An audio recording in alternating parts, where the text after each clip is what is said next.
দুলাভাই রাজমিস্ত্রির কাজ করতেছে। মানে মেঘ রাজমিস্ত্রির কাজ করতেছে, অথচ ও আমাকে বলছে ও নাকি অনেক বড় একটা কোম্পানিতে জব করে বড় একটা পোস্টে আছে। আচ্ছা, তার মানে ওর এই বড় জব আর এই বড় পোস্ট, তাই না? আমাকে এত বড় ধোকা! আমার মান সম্মান যা আছে সব তো দুলুর সাথে মিটাই দিতেছে। আজকে আমি ওর অবস্থা কি করি জাস্ট তোমরা দেখো, চলো। নাক ভাই, এদিক দিয়ে ভালো দিয়ে ভরে ফেলতে হবে যাতে গাড়ি ঢুকতে পারে আর কি। ভাই আপনি কোনো চিন্তা করেন না, আমি একদম বালি দিয়ে আপনি যেমনে কইতেছেন তার চেয়ে ভালো করে দিন। ভাই ওই যে বালিগুলো সেকতেছিলাম, বালির মধ্যে ইটের কণা কোনা থাকে তো, ওইগুলা থাকলে আবার সিমেন্ট ঠিকঠাক ভাবে লাগে না। আরে হ ভাই, আমি জানি আপনি ভালো মানুষ, আর তাছাড়া আপনি একজন উচ্চ শিক্ষিত মানুষ, আপনার শ্বশুর বাড়ি তো অনেক বড় লোক, আপনি কেন যাবে এই কষ্টের কাজ করেন আমি এটাই বুঝি না। ভাই আসলে হয়েছে কি, আপনি তো জানেন পড়াশোনা শেষ করে বড় একটা চাকরিও আমি করতাম, সেই জায়গায় ঘুষ দেয় দেখে আমি চাকরিটা ছেড়ে দিছি। আর আমার বউর যে ভাই, সে আমার ব্যবসা বাণিজ্যের কথা বলে, কিন্তু সে তো কালোবাজারের ব্যবসা করে।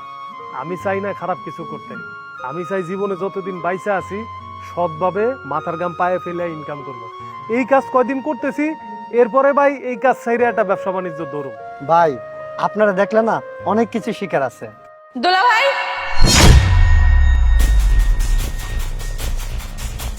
মেঘ, এসব কি হচ্ছে? হ্যাঁ, কি হচ্ছে এসব? তুমি রাজমিস্ত্রির কাজ করতেছো? হ্যাঁ, তুমি না বলছো তুমি অনেক বড় একটা কোম্পানিতে জব করো, অনেক বড় একটা পোস্টে আছো, এই তোমার বড় কোম্পানি, এই তোমার বড় পোস্ট, রাজমিস্ত্রির পোস্ট।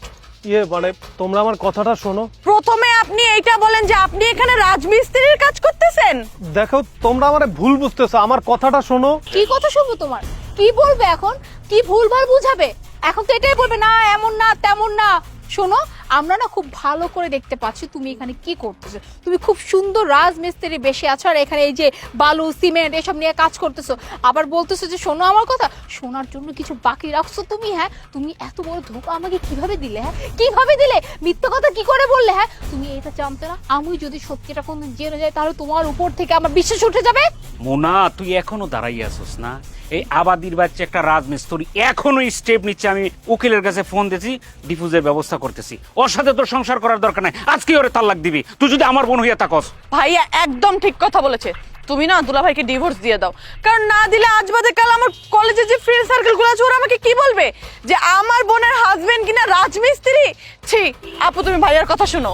ভাইয়া, সেটা তোমাকে বলতে হবে না। হ্যাঁ, সেটা আমি অলরেডি ডিসিশন নিয়ে ফেলছি, কারণ আমি কোন রাজমিস্ত্রির সাথে আমি আমার জীবনটা পার করতে পারবো না। ও ভাবছি কি করে? হ্যাঁ, ওর পরিচয় জানার পরে আমি থাকবো ওর সাথে সংসার করব? কি আমি কি পাগল হয়ে গেছে? আমি পাগল না, আমি তোকে ডিভোর্স দিয়েছি। শুধু ডিভোর্স দিব না, ওকে আমি উচিত শিক্ষাও দিবে। কেন জানো ভাইয়া? কারণ ও আমাকে ঠকিয়েছে, মিথ্যা কথা বলছে, এতটা মাস আমাকে মিথ্যার মধ্যে রাখছে। মোনা, তুমি কি সত্যি সত্যি তোমার ভাইয়ের কথায় আমাকে ডিভোর্স দিয়ে দেবে?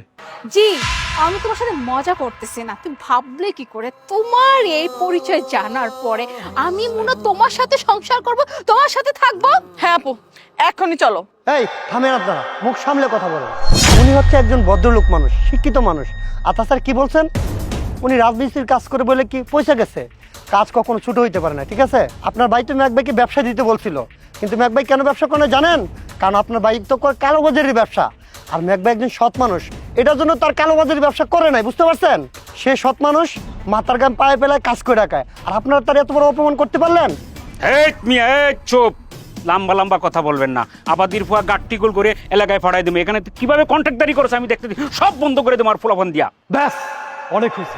এবার আপনারা সবাই আমার কথা শুনবেন, তারপর এখান থেকে যাইবেন।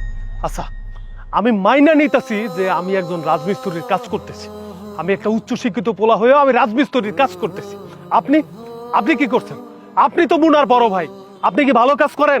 আপনি নিজে আমারে বলছেন যে আমারে ব্যবসা দিয়ে দেবেন, আমারে 50 লক্ষ টাকা দিবেন ব্যবসা করতে। এই টাকা কোত্থেকে আসছে? আপনি তো একটা মিয়া কালোবাজারি, আপনি মানুষের টাকা মাইরা খান, আপনি ব্যাংকে টাকা জমা না দিয়ে ঘরের মধ্যে টাকা রাইখা দেন, আপনি সুদে টাকা লাগান, আপনার সব টাকা পাপের টাকা, সেই পাপের টাকা দিয়ে আপনি ওদেরকে মানুষ করতেছেন। আর আমি মানুষের মতো মানুষ হওয়ার জন্য, নিজের পায়ে দাঁড়ানোর জন্য পরিশ্রম করতেছি। শোনেন, আমি যে মুনারে বলছি না আমি বড় চাকরি করি, আমি সত্যি সত্যি বড় একটা চাকরি করতাম, কিন্তু ওইখানে সবাই ঘুষ খায়, আর আমারও ঘুষ দিত। আমি ঘুষ নিতাম না বইলা আমার সাথে সবাই বিমাতা সুলভ আচরণ করতো। এরপর না পাইরে আমি চাকরিটা ছেড়ে দিছি। আপনারা কোন আমি কি ভুল করছি? আমি এখন মাথার গাম পায়ে ফেলে পরিশ্রম করে টাকা ইনকাম করতেছি। রাজমিস্ত্রির কাম কি খারাপ কাজ? আমি তো চুরি করতেছি না, আমি তো কোনো বাটপারি করতেছি না, তাই না? তারপরও আমারে আপনারা ছাইরে যাবেন? যান। মুনা, তোমারে আমি একটা কথা কইতেছি, তোমারে আমি যা দিছি না এখন পর্যন্ত সবকিছু আমার মাথার গাম পায়ে ফেলানো টাকা দিয়ে তোমারে দিছি, আমার রক্তের টাকা। আর তোমার ভাই তোমারে যা দিতেছে সব পাপের টাকা। এবার যাও, তুমি তোমার ভাইরে লয়ে চলে যাও, আমার কাছে থাকার দরকার নাই। কি বলছো তুমি? আমার ভাই কালো টাকা ইনকাম করে? আর ভাইয়া, তুমি যে আমাদের এত সুন্দর জীবন দিয়েছো, এত বিলাসিতা দিয়েছো, এই সব কিছুর পিছনে কালো টাকা, ওই কালো টাকা ইনকাম করে তুমি আমাদের এত ভালো রেখেছো। আর আমি কিনা সবাইকে বলে বেড়াই, বাহ আমার ভাইয়া আমাদের জন্য এই করে সেই করে, কত কষ্ট করে, কত পরিশ্রম করে টাকা ইনকাম করে আমাদের সব শখ আহ্লাদ মিটায়। আর তুমি কিনা মানুষের টাকা মেরে কালো টাকা ইনকাম করে সেই টাকা তুমি আমাদেরকে খাওয়াচ্ছ এতদিন যাবচ্ছি। আমার তো এখন ভাবতে ঘৃণাই লাগতেছে যে আমি তোমার বোন, আর আমি কিনা আমার এই হাজবেন্ডকে এতটা ভুল বুঝেছি যে কিনা সব পথে থেকে আমার সব সকালে পূরণ করতে চাইছে, আর আমি তাকে কিনা এত এত কথা শুনেছি। আর আমার তো তোমাকে কথা শোনানো উচিত, কথা কি তোমাকে সম্পর্ক বিচ্ছেদ করা উচিত, কারণ আমি এমন কোনো ভাইয়ের বোন হতে চাই না যে ভাই কিনা কালো টাকা ইনকাম করে, যার কিনা অসৎ পথে ইনকাম। ছি ছি ছি ছি ভাইয়া, তুমি কিনা এই অসৎ পথে টাকা ইনকাম করে সেই টাকা দিয়ে আমাদেরকে বড় করেছো, আমাদেরকে পালতেছো, খাওয়াচ্ছো। তোমার থেকে না আমার দুলাভাই হাজার গুণে ভালো। সে অন্তত কোনো খারাপ কাজে তো লিপ্ত না, সে হালাল ভাবে টাকা ইনকাম করতেছে। বোন তুই থাম, আমি বিয়া শাদী পর্যন্ত করি নাই, শুধু তোদের মুখের দিকে তাকায় তোরা যদি চাচ্ছিস না যে এই ব্যবসা কালোবাজারি ব্যবসা করি, চি চি চি চি, আমি আর জীবনে ব্যবসা করবো না বোন। মেঘ আমার চোখ খুলে দিছে, তোদেরকে নিয়ে তোরা যেটা বলস সেভাবে আমি ব্যবসা বাণিজ্য করবো, কিন্তু তোরা আমার চাইরে যাস না বোন, তোরা আমার চাইরে যাস না। মেঘ ভাই আমার বোনকে একটু বোঝাও। ভাই, আপনি যদি সত্যি সত্যি ভালো হয়ে যান তাহলে আপনার বাসায় যাইতে আমার কোনো সমস্যা নাই। না, আমার মনে হইতেছে ভাইয়া ভালো হয়ে যাবে, তুমি ভাইয়াকে মাফ করে দাও। ভাইয়া, আমি আজকে শুধুমাত্র মাফ করলাম মেঘের জন্য, মেঘ বলেছে তাই, আদারওয়াইজ আমি কোনোদিন তোমাকে মাফ করতাম না, কারণ তুমি এতদিন যাবত আমাদের সাথে যা কিছু করছো এটা কোনো মাফের লায়ক না। শুধুমাত্র মেঘ বলেছে যে তুমি আমার কাছে মাফ পেয়েছো। বাট একটা কথা আমি তোমাকে বলে দেই, আজকের পর থেকে তুমি যদি কোনো কালো টাকা ইনকাম করবে, অসৎ পথে তুমি একটা টাকা ইনকাম করো, তাহলে তুমি ভুলে যাবে যে তোমার কোনো বোন ছিল। আমি কথা দিলাম তোমাদেরকে, আমি আর কালোবাজারি ব্যবসা করব না, আমি ঢাকায় থাকবো, তারপর আমি 2 নাম্বারি সিটারি ব্যবসায়ী, কালোবাজারি ব্যবসায়ী আমি কোনো দিন করবো না, তোমাদের সাথে কথা দিলাম, প্রমিস। ভাই, একটা কথা মনে রাখবেন, আমরা দিন আনি দিন খাই, যদি সৎ পথে ইনকাম করি তাহলে আর আমাদের এত চিন্তা থাকে না, কোনো টেনশন থাকে না।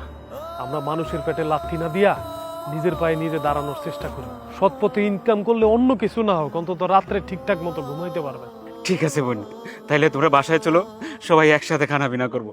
আচ্ছা, চলো ম্যাক চলো।